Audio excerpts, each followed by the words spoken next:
Hey there, I'm Nikki Starcat Shields, and this is the next in our video series about writing through the holidays. So in our first video, we talked about time, and we set aside some time for your writing project. Now we're going to talk about boundaries. How do you get past that neediness, that gimme, gimme, gimme, that people wanting you to pay attention to their needs?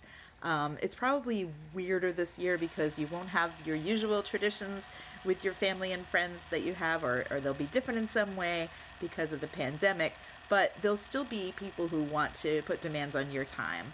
And so this is why you need boundaries. So there's some things you can do around this. You can schedule in some time on Zoom or FaceTime or whatever works for you with your close family and friends who might not be physically close by or not able to get together. You can schedule a time for if you have children, you can schedule time for attention with them that's very intentional. And so you might spend an hour with them in the morning after breakfast. One thing you can do is, depending on their age, you can get them to agree to trade this focused attention time for some time when they were going to let you, just let you alone and let you do your writing. And so in exchange for this hour of attention, maybe 15 minutes for your project, you can also set kids up with creative projects while you're writing. They could be coloring, they could be crafting. There's, ways you can kind of co-work together with your kids, depending on their age and attention span, of course.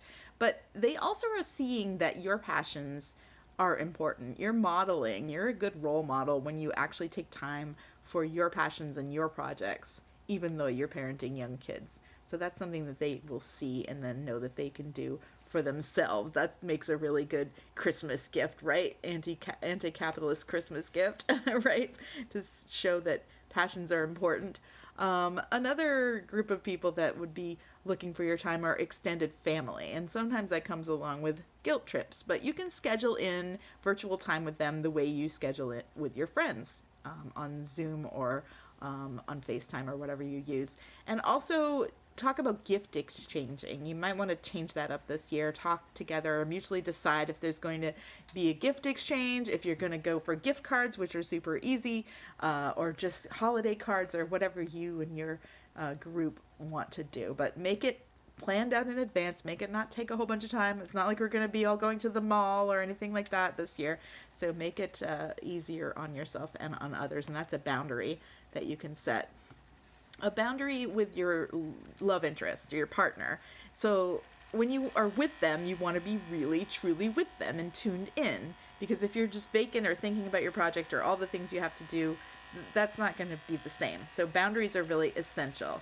And you need to make your expectations really clear about when you're doing your writing. You need to not have some of these other responsibilities. Maybe someone else cooks dinner, on these particular days. Or you give them a gift list and they order the gifts for the holidays. Or you take turns with the cleaning and other housework.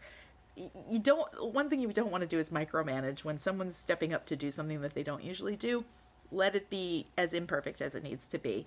It's done, right? It might not be perfect, but it's done. But really get them to recognize the value of what you're doing with your project by stepping up to help you keep those boundaries of time with yourself and your writing project.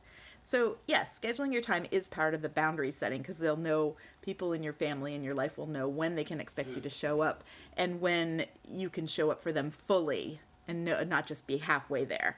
So the other thing is setting these boundaries with yourself so that you're not undermining your own writing projects. And we talked about that in the first video, about keeping an appointment with yourself as much as you would like a dentist appointment or an appointment or plan that your kid had.